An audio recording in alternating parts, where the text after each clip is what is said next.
And there are so many theories about this. We are bombarded with this. We see people talking about the Freemason order, the Illuminati, the international bankers, the Zionists, alien consciousness. Even some groups are coming up, satanic type groups, New Age type religions. All of these coming up, and what we find in most cases is that all of these groups are worshiping a force. If you go to the highest level of these groups, you see they are doing a type of worship. It is not to God. It is not the God of Moses or Jesus or Muhammad, peace be upon them. It is another force. And they are worshiping this force. They are seeking and taking strength out of this force. And nobody can say exactly what it is, but Muslims have the bottom line. And Allah has told us, قُلْ جَاءَ الْحَقُّ وَزَهَقَ الْبَاطِلِ إِنَّ الْبَاطِلَ كَانَ زَهُوقًا. The truth has come, and falsehood will vanish, because surely falsehood is a perishing, vanishing thing. The Prophet, peace be upon him, said, there would come in the end of time great liars, kadhabun, dajjalun, to the point where they are false Christs, claiming to be false prophets, would lead you astray. And they will come to you with a type of speech that you nor your parents have ever heard of before. Beware of them. Beware that they take you astray. Beware that they put you into a fitna, a trial, and a temptation. And we are witnessing today, with the advent of the new technology, that human beings have the ability to send information throughout the planet simultaneously. We have the ability to witness events here in Australia that could be happening in other parts of the world. In Europe, we could witness these events. But at the same time, we can be confused simultaneously. The whole world can be lied to at once.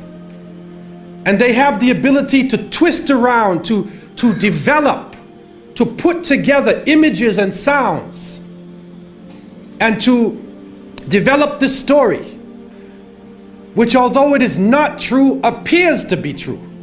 And you know it's not true, but you watch it as though it is true, and it affects the way you think.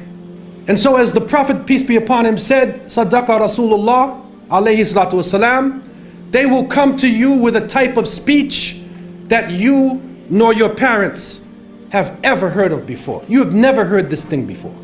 Sadaqa Rasulullah alayhi salatu wasalam. We begin to see the climax of a major change in society, the climax of a new world order. And we begin to see a type of integration between information technology and trade. We begin to see the economy, politics, culture, and ideology being transported simultaneously from nation to nation. And with this technology, with the ability to transport ideas, the very value systems of people, the way that they eat, what they enjoy to do, how they enjoy recreation, their racial concepts, their culture, their ideology being transported all around the world, a type of globalization. And with this boom in the information technology, and with this major event that takes place, now it comes to a culmination, and it starts to reach a high point. And so the innocent people, we look at this and we say, what is going on? What is happening to the world that had so many different varying views, different nations, different ways of approaching things that can complement each other? Now we see politics is stripped of real power, that the economy governs all social exchange. We see that the states serve the financial power structures, that the real power is no longer in the hands of the generals, But the real power now switching to the hands of the people who run the economy, to the banking systems. And then we see that politicians play the role of public relations officers only to control the masses, either by lulling them to sleep or by terrorizing them. And then we see that the masses of the people become helplessly preoccupied. Their lives are now bombarded with a series of cultural events. And these cultural events start to become the most important things in their lives. The World Cup, the Major League Series, the rugby, the cricket, the hockey, the tennis. Whatever the sport may be, we see whole nations coming behind sports. And the national heroes become sporting people. Even in Saudi Arabia, even in our own Muslim countries, the national heroes are now the soccer players. Who kicks the little ball inside of a net? He becomes the hero of the nation when people are dying on the ground. But yet we become preoccupied with this. And it becomes a type of indoctrination happening to us.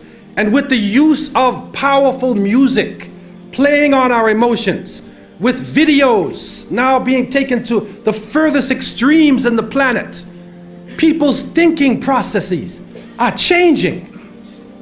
People are now in love with the superheroes, even confused about their own identity, trying to change themselves, change the color of their hair, change their eyes, change the way they dress, change the way they talk on a global level. And then we see drug addiction reaching a point that humanity has never seen before. And after traveling to over 36 countries, looking at the Muslims and being with them, I have found that in all of the communities that the young people are being confused with drugs. It is pouring into our countries. No matter what form it takes, cocaine, LSD, psychedelic, depressants, put you up, put you down, confuse you, but create a false world and give you a false dependence so that you become dependent on the chemical. You forget about Allah. Your God becomes the pusher. Your God becomes the chemical. And so creating this dependency amongst the masses of the people. And then we see lethal social diseases being spread. And it is said that in southern Africa, and Allah knows best what this really is, but they say that in some parts of southern Africa, 1 out of every 4 people is HIV positive. It has reached this level. Now, whatever this HIV is, there's a lot of theories. Whether it is some germ warfare, whether it is something passed through homosexuality, whether it is a type of corruption. What some doctors have even said is that your immune system can break down by a number of factors. Not only a virus that they had never really located and shown us what it looks like, but the immune system can break down from malnutrition, from tuberculosis, from forms of malaria. And they've listed almost 40 ways that your immune system can break down, and if you take a test, you will be considered HIV positive. But whatever it is, it's killing us. It's killing us in large numbers. Then we see the planet malfunctioning. We're supposed to be rising in technology. Our life is supposed to be getting better, but the very planet that is created in order to serve us is malfunctioning. The air is becoming polluted. The water is becoming polluted. The animals are dying. They are cutting down the rainforests. They are destroying forms of life. And now we are getting strange forms of cancer. Other diseases, other lumps and tumors and things popping up in our bodies that we have never seen before. And it is happening all over the planet. And so what is happening in front of us? When people begin to speak out, when they try to protest what is going on, even in a legal way they are protesting, they find themselves either swamped with false information coming out of the technology, or they find themselves terrorized. They find themselves in a state of fear. And so when the events happen, as September 11th, the world changes. Those who are connected to the electronic technology are put into a state of fear, and images are being placed in front of their eyes, as the images were before, and these images are connected to the geopolitical situation. Don't be fooled. What is going on? We see everything is moving toward one world state, one world police force, one world bank, and one world unelected elite that rules over us, not based upon the will of the people or democracy, but rules over because of control of the bank.